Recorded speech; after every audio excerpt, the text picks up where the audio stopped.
Hello friends, মিঠুর পাকশালে আপনাদের সবাইকে স্বাগত। আজ আমি হাফ কাপ ওটস দিয়ে ভীষণই হেলদি একটা রেসিপি আপনাদের সাথে শেয়ার করছি।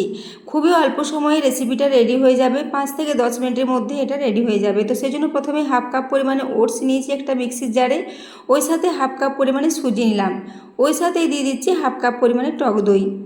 এরপর ওই কাপ মেপে হাফ কাপ পরিমাণে জল দিয়ে দিলাম।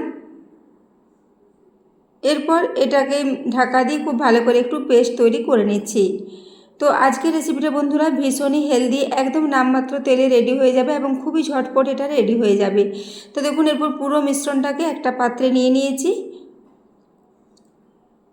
তো এখন দেখুন ব্যাটারের কনসিস্টেন্সিটা এরকম একটা বেশ ঘন ব্যাটার রেডি করতে হবে। ব্যাটারটা একদমই জল দিয়ে পাতলা করা চলবে না।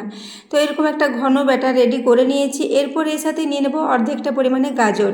তো অর্ধেকটা গাজর খোসা ছাড়িয়ে পরিষ্কার করে রেখেছিলাম, তারপর গাজরটাকে এখানে গ্রেটারের সাহায্যে গ্রেট করে নিচ্ছি। তো বন্ধুরা, সকালে ব্রেকফাস্টে যদি হাতে সময় কম থাকে এরকম ঝটপট একটা রেসিপি রেডি করে নিতে পারেন। এটা ভীষণই হেলদি এবং খেতেও দুর্দান্ত টেস্টি মতো এটা রেডি হয়েছিল। এটাকে আপনারা বাড়িতে থাকা ফ্রেশ টক দই বা যে কোনো ধরনের চাটনির সাথে সার্ভ করতে পারেন, এমনকি টমেটো কেচাপের সাথেও এটা খেতে দুর্দান্ত লাগবে। তো দেখুন, এরপর আমি গাজরটাকে পুরো এভাবে গ্রেটারে গ্রেট করে মিশিয়ে নিচ্ছি। গাজরটা দিলে এর মধ্যে বেশ একটা হালকা মিষ্টি মিষ্টি ভাব লাগবে, তো সেজন্য গাজরটা দিয়ে দিলাম। গাজর যদি না দেন তা ক্ষেত্রেও এটা খেতে কিন্তু ভীষণই ভালো লাগবে।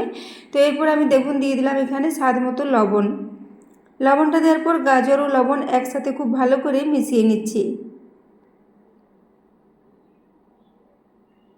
এটাকে খুব ভালো করে মিশিয়ে নেব। এরপর এটা মেশানো হয়ে গেলে সব শেষে এখানে দিয়ে দেবো অল্প পরিমাণে বেকিং সোডা। বেকিং সোডাটা দিয়েও এটাকে ঝটপট একটু খুব ভালো করে মিশিয়ে নেব। তো ব্যাটারের কনসিস্টেন্সিটা দেখেই বুঝতে পারছেন, এরকম ঘন ব্যাটার একটা রেডি করতে হবে। ব্যাটারটাকে আপনারা চাইলে রেস্টে 5 মিনিট রাখতে পারেন, কিংবা যদি হাতে সময় কম থাকে রেস্টে না রাখলেও কোনো অসুবিধা হবে না, যেহেতু এটাকে মিহি করে খুব ভালো করে পেস্ট করা আছে। তো দেখুন, এরপর আমি এটাকে 5 মিনিটের জন্য সাইডে একটু রেখে দিয়েছিলাম রেস্টে, তারপর এটাকে বেকিং সোডা দিয়ে খুব ভালো করে মিশিয়ে দিয়েছি। প্রায় 1/4 টিস্পুন পরিমাণে বেকিং সোডা দিয়েছি। তো ব্যাটারের কনসিস্টেন্সিটা দেখেই বুঝতে পারছেন, এরকম ঘন ব্যাটার একটা রেডি করে নিলাম। এরপর এখানে গ্যাসে একটা ফ্রাই প্যান বসিয়ে তাতে 2 চা চামচ পরিমাণে তেল দিয়ে দিয়েছি। তেলটাকে ফ্রাই প্যানের চারদিকে খুব ভালো করে একটু ছড়িয়ে নিচ্ছি। এরপর ওই ব্যাটারটা থেকে 1 থেকে 1.5 চামচ মতো ব্যাটার দিয়ে এটাকে ছোট্ট ছোট প্যানকেকের মতো করে ছড়িয়ে দিচ্ছি।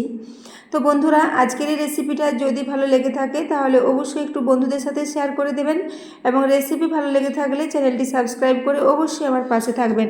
তো দেখুন, এরপর আমি অল্প অল্প করে ব্যাটার দিয়ে এটাকে এভাবে ছড়িয়ে নিচ্ছি। তো একেবারে যতগুলো দেওয়া যায় ততগুলো দিয়ে এখানে তৈরি করে নেব। তো প্রথমে আমি 3টে দিয়ে দিচ্ছি, পরের বার আবার 4টে করে একসাথে রেডি করে নেব। তো এইভাবে 3 থেকে 4 ব্যাচে করে এগুলো রেডি করে নেব। তো বন্ধুরা, এরকম দই ও ওটস ও সুজি দিয়ে রেসিপিটা কিন্তু খেতে ভীষণই ভালো হয়েছিল। এটা আপনারা বাড়িতে অবশ্যই ট্রাই করবেন। এটাকে টিফিন বক্সে দেওয়া যায়, আবার বিকেলের দিকে হালকা ফুলকা খিদে পেলেও খুব ঝটপট এটাকে রেডি করে নেওয়া যায়। তো দেখুন, এটা খুব সুন্দর জালিদার হয়েছে। বেকিং সোডা দেওয়ার জন্য খুব সুন্দর জালি জালি দেখা যাচ্ছে। এরপর এটাকে আমি আরেকবার উল্টে নেব। তো এটাকে উল্টে ফ্রাই না করলেও চলবে, যদি আপনাদের পছন্দ হয় তাহলে এভাবে একটু দুদিকটাই ফ্রাই করে নিতে পারেন, তাহলে টেস্টটা ভীষণই ভালো হবে। তো দেখুন, নিচের দিকটা খুব সুন্দর একটা কালার এসেছে। এরপর উল্টে দিয়ে অপর দিকটাও প্রায় 1 মিনিটের মতো একটু ভেজে নেব। এর আগে ঢাকা দিয়ে এটাকে আমি একদম লো ফ্লেমে প্রায় 2 মিনিটের জন্য রেখেছিলাম।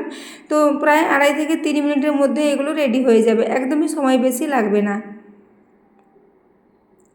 তো দেখুন, এখন এই নিচের দিকটা প্রায় 1 থেকে 1.5 মিনিট মতো একটু লো ফ্লেমে রেখে দিয়েছিলাম। নিচের দিকটাও একটা বেশ হালকা লালচে কালার চলে আসবে, তাহলে এর টেস্টটা ভীষণই ভালো হবে। তো এরপর আমি এগুলোকে একটু উল্টে নিচ্ছি।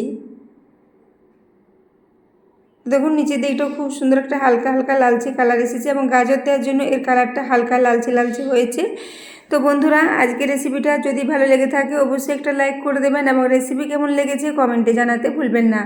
খুবই অল্প সময়ে ঝটপট একটা রেসিপি রেডি হয়ে যায়। ওটসের এইরকম ধরনের রেসিপিগুলো খেতে কিন্তু ভীষণই টেস্টি হয়, এবং দই দেওয়ার জন্য এর টেস্টটা ভীষণই ভালো হয়েছিল।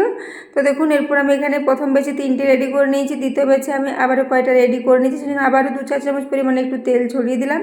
এরপর চামচে করে অল্প অল্প করে ব্যাটারটা দিয়ে এগুলোকে রেডি করে নিচ্ছি। তো এগুলোকে আপনারা যে কোনো চাটনির সাথে সার্ভ করতে পারেন। বাড়িতে বাদামের চাটনি তৈরি করে সেটার সাথেও দিতে পারেন, সেটাও ভীষণই ভালো লাগবে খেতে। তো তো দেখুন এরপর আমি আবারও 4টে দিয়ে দিয়েছি, এগুলোকে একটু উল্টে নিচ্ছি। একইভাবে ঢাকা দিয়ে এগুলোকে 2 মিনিটের জন্য রেখে দিয়েছিলাম। 2 মিনিট পর ঢাকাটা খুলে নিয়েছি। এরপর উল্টে দিয়ে ওপর দিকটা ঢাকা দেওয়ার কোনো প্রয়োজন নেই। এটা এমনিতে আবারও 1 থেকে 1.5 মিনিট মতো রেখে দিলে নিচের দিকটা হালকা একটা লালচে কালার চলে আসবে এবং টেস্টটা ভীষণই ভালো লাগবে। তো দেখুন এরপর আমি এগুলোকে উল্টে নিয়েছি, তারপরে আবার একই সাথে তুলে এগুলোকে সার্ভ করে দিচ্ছি। তো বন্ধুরা আজকের রেসিপিটা কেমন লেগেছে অবশ্যই কমেন্টে জানাবেন এবং বাড়িতে তৈরি করলে রেসিপি কেমন হয়েছে জানাতে ভুলবেন না। তো দেখুন এরপর আমি একে একে সবগুলোই তুলে নিলাম একটা প্লেটের মধ্যে। তো দেখতে এগুলো ভীষণই ভালো হয়েছিল এবং খেতে ভীষণই টেস্টি হয়েছিল। এগুলো ঠান্ডা হওয়ার পরেও কিন্তু একদমই শক্ত হয়ে যাবে না, ভীষণই নরম থাকবে। দেখেই বুঝতে পারছেন এগুলো কতটা স্পঞ্জি এবং জালিদার মতো রেডি হয়েছে। তো দেখুন এরপর আমি একটা আপনাদের কেটে দেখিয়ে দিচ্ছি, ভীষণই নরম, এগুলো খেতেও ভীষণ টেস্টি হয়েছিল। তো দেখুন একটা আপনাদের কেটে দেখিয়ে দিচ্ছি, দেখেই বুঝতে পারছেন কতটা জালিদার মতো রেডি হয়েছে, ভীষণই নরম। তো বন্ধুরা আজকের রেসিপিটা এতক্ষণ পর্যন্ত দেখার জন্য আপনাদের অশেষ ধন্যবাদ।